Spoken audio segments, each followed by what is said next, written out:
हर समस्या का हल खोजने की कोशिश ना करें। पहली नज़र में ये अजीब लगता है, लेकिन जब आप बहुत अधिक सोचते हैं तो अक्सर बेकार के आइडियाज़ दिमाग में आते हैं। ऐसा इसलिए है क्योंकि तेज़ सोचकर आप हर समस्या का हल नहीं निकाल सकते। जब हम नहा रहे होते हैं तो हमें अच्छे आइडियाज़ आते हैं। ऐसा इसलिए कि उस समय हम सक्रियता से सोच नहीं रहे होते हैं। अपने ध्यान को भटकने देना और सोचना बंद कर देना हमेशा अच्छा होता है। ये अपने दिमाग पर नियंत्रण का एक तरीका भी है। जब आप अपने दिमाग को भटकने देते हैं तो आप उस समय निर्णय लेने की स्थिति में होते हैं। ठीक उसी तरह जैसे आप एक थका देने वाले दिन के बाद सोफे पर लेटकर अपनी मांसपेशियों को आराम देते हैं, इसी तरह आप अपनी सोच को भी आराम दे सकते हैं। इसे आप कई तरीक़ों से कर सकते हैं। कुछ लोग योगा क्लास लेते हैं और कुछ रोज़ाना मेडिटेशन करते हैं। माध्यम से कोई फ़र्क नहीं पड़ता। मैंने आराम करने से बहुत सारे तरीके सीखे हैं, हालांकि केवल एक चीज़ महत्वपूर्ण है। रिलैक्स करने के लिए आपको अपने अलावा किसी और चीज़ की ज़रूरत नहीं है। आपको योगा, व्यायाम, मेडिटेशन, संगीत, परफ्यूम या जो कुछ भी आप ज़रूरी समझते हो की ज़रूरत है, सब छोड़ दीजिए। शांति पाने के लिए आप बाहरी दुनिया को छोड़ दें और आपके मन के भीतर जाएं। अगर आप अभी ये नहीं कर सकते तो इसके लिए अपने आप को तैयार कीजिए। अपनी सोच के बारे में जानिए, उसको देखिए और फिर उसे भूल जाइए। यही पूरी प्रक्रिया है। यह आप किसी भी समय कहीं भी कर सकते हैं। इसके लिए आपको किसी दूसरे स्थान या स्तर पर जाने की ज़रूरत नहीं है। छोड़ दीजिए और बस जस्ट रिलैक्स कीजिए और ऐसा इतनी बार कीजिए जितनी बार आप ज़रूरी समझते हों। आप पाएंगे कि आपके कुछ ना सोचने वाले क्षण भी उतने ही महत्वपूर्ण हैं जितने कि वे समय जब आप सक्रिय रूप से सोच रहे होते हैं। लीक से हटकर सोचें।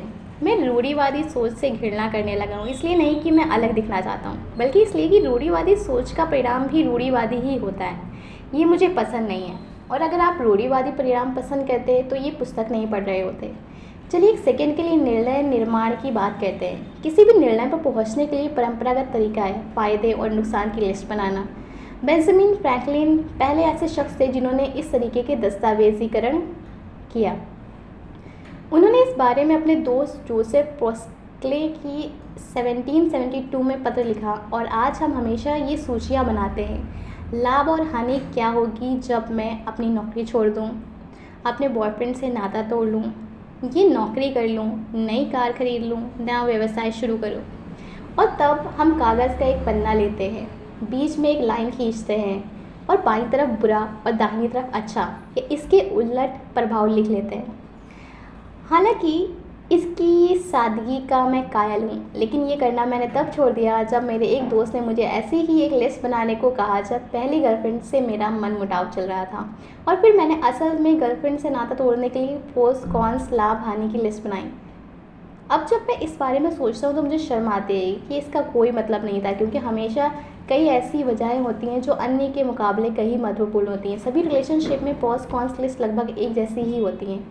रिश्ता बनाए रखने के फ़ायदे, आपको सुख दुख को साझा करने के लिए कोई है, आप सेक्स कर सकते हैं, घूमने फिरने जा सकते हैं आदि।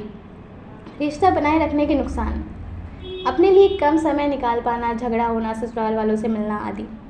ये हमेशा एक जैसा ही होता है और उपयोगी भी नहीं है।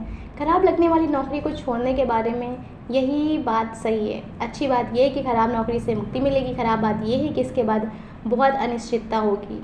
अब समय आ गया है कि हम इस परंपरागत सोच से मुक्ति पा लें। केवल दो पहलुओं पर सोचने के बजाय अपने विचार का दायरा बढ़ाइए। ज़िंदगी ये या वो का नाम नहीं है, आप ये या वो पा सकते हैं। मैंने हमेशा ये सोचा है कि या तो मैं अपना बिजनेस छोड़ दूं या कोई नौकरी पकड़ लूं।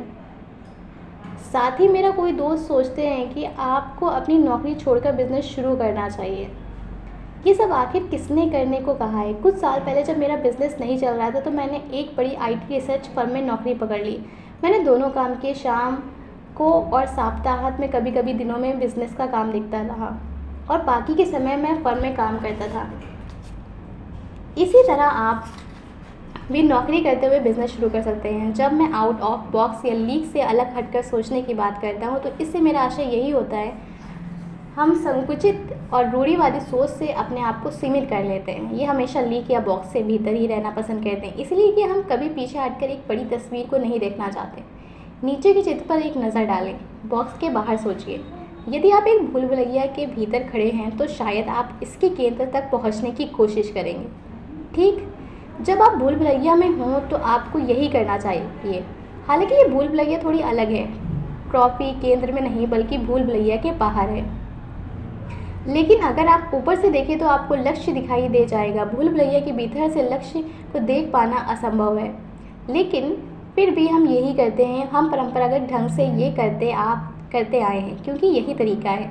जब आप उस तरह से करना छोड़ देंगे जिस तरह से उन्हें किया जाता है, तब आप इन्हें उस तरह कर पाएंगे जैसा आप करना चाहते हैं।